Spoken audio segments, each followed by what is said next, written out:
What is going on, and welcome back to another episode of iCoach Nutrition Radio. Today's topic, we're diving into another question from somebody in our iCoach Nutrition private Facebook group. They had asked, what do I do if I find myself eating too much sugar and carbohydrates? Okay, so first step with this is start tracking your food. Okay, you can do this in a few different ways. Number one, start doing a food and drink picture log. Okay, so what this looks like is every single time right before you're about to eat or drink something, take a picture of it. All right, and then that way you can be able to have a visual as to what your current nutrition looks like, right? You'll be able to see, are you actually eating too much sugar and too much carbohydrates? Step two, use an app like MyFitnessPal Chronometer to actually start tracking your food and drinks into the app so that you can be able to assess how many carbohydrates you're actually consuming total each day, as well as how many grams of sugar are you actually consuming total each day, right? This way, you're going to be able to assess from a quality standpoint and a quantity standpoint, are in fact you actually consuming too much sugar and carbohydrates, okay? And as a byproduct of tracking, you're going to build awareness, and awareness precedes change. So if you are in fact eating too much sugar and too much carbohydrates, well, just as a byproduct of tracking, you're now going to have awareness to where you can start slowly decreasing those numbers down. All right. Now, the next piece is going to be the sugar cravings and carbohydrate cravings that come for most people. It's because they are not eating an adequate amount of protein as well as an adequate amount of vegetables and fruits in their diet. So the next piece would be start to, again, be able to start tracking your protein intake, right?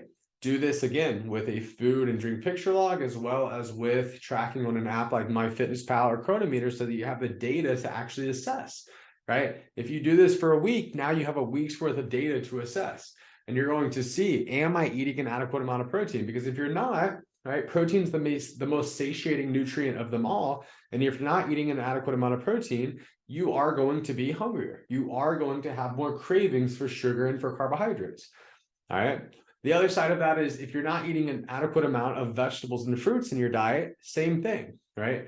The fiber that we get from our vegetables and fruits are also what help us to feel satiated. So if you're not eating an adequate amount, you are going to have more cravings for sugar and for carbohydrates, right? You're going to want to eat more fast food, more restaurant food, more junk food, more sweets, so on and so forth.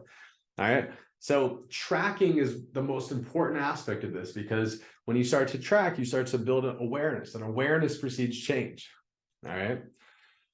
Also, another component of this would be, are you, when it comes to eating too much sugar and eating too much carbohydrates, the more active that you are, the more sugar and the more carbohydrates you're going to need. Right? Ultimately, carbohydrates are the main fuel source for both your muscles and for your brain. So as a byproduct of that, if you're somebody that is extremely inactive, right? If you're not working out on a consistent basis, if you're not working out 3 to 5 days a week, if your steps are really low, if you track your steps for 7 days, you're somebody that's just sitting at a desk all day long and you're only getting 2,000 or 3,000 steps in a day, your need for fuel is going to be much lower in comparison of somebody that's working out 3 to 5 days a week and hitting 7,000+ steps per day.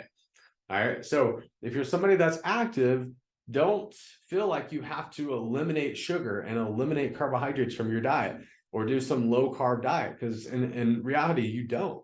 And if you do, you're going to be very lethargic. You're going to have less energy. You're going to be less productive. Your performance and recovery in your workouts is going to decrease. So, the more active you are, the more carbohydrates, the more sugar you're going to need. You're going to need in order to fuel your lifestyle. All right.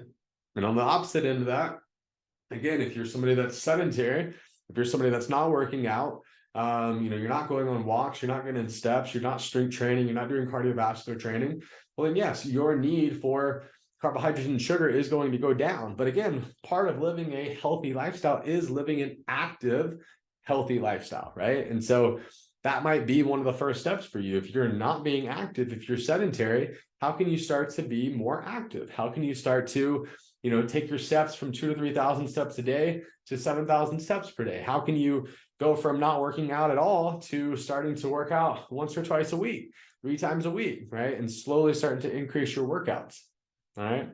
But this all comes back to awareness, right? If you're not tracking this, you really don't have awareness. You just have a feeling, right? You have a feeling that maybe you're eating too much sugar. You have a feeling that you're eating too much carbohydrates, but you're ultimately just acting based off emotion, right? You don't have the data to prove it. So first step, start tracking.